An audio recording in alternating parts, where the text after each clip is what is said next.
जिल्ह्यातील कुर्डुवाडी नगरपालिकेच्या निवडणुकीसाठी मतदानाची प्रक्रिया पार पडते। आपण जर पाहिलं तर प्रभाग क्रमांक 1 असेल, 2 असेल, 3 असेल, 4 असेल, या मतदान केंद्रावर मात्र कुठेतरी ईव्हीएम मशीनमध्ये जे आहे ते बिघाड झाल्याची माहिती समोर येताना पाहायला मिळते। काही बिघाड झाल्यानंतर ईव्हीएम मशीन नंतर काही वेळानंतर जे आहे ते मतदारांना जे आहे ते उपलब्ध करून देण्यात आले। तर तत्पूर्वी आपण जर पाहिलं तर अर्धा ते पाऊण तास जवळपास मतदारांना ईव्हीएम मशीनमध्ये जे आहे ते बिघाड झाल्यामुळे मतदारांना जे आहे ते मतदारांना रांगेमध्ये उभा राहायलाचं एकंदरीत चित्र आपल्याला या ठिकाणी पाहायला मिळाले। आपण जर पाहिलं तर प्रभाग 1, 2, 3, 4 या प्रभागामधील असतील मतदान केंद्रावर जे आहे ते आपल्याला या ठिकाणी जे आहे ते मतदारांच्या जे काही त्या रांगा लागल्याचं एकंदरीत चित्र पाहायला मिळतं। ज्या पद्धतीनं काही वेळ ईव्हीएम मशीनमध्ये बिघाड झाल्याची माहिती समोर आल्यानंतर काही वेळानंतर जे ईव्हीएम मशीनमध्ये बिघाड झाल्यानंतर ईव्हीएम मशीनमधील काही बटन जे आहे ते खराब झाल्यानंतर काही वेळाच्या अंतरानं जे आहे ते मतदारांना जे आहे ते ईव्हीएम मशीन जे आहे ते निवडणूक विभागाच्या माध्यमातून उपलब्ध करून देण्यात आल्याचं पाहायला मिळते। तत्पूर्वी काही किरकोळ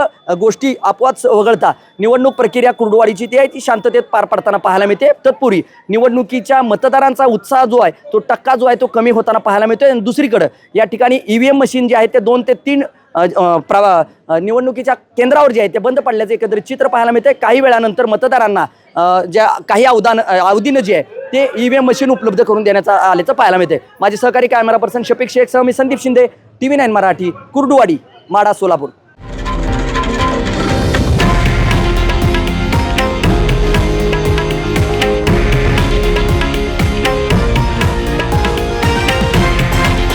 हे आहे देशातील नंबर 1 न्यूज नेटवर्क आणि आपण पाहत आहात TV9 मराठी, एकमेव।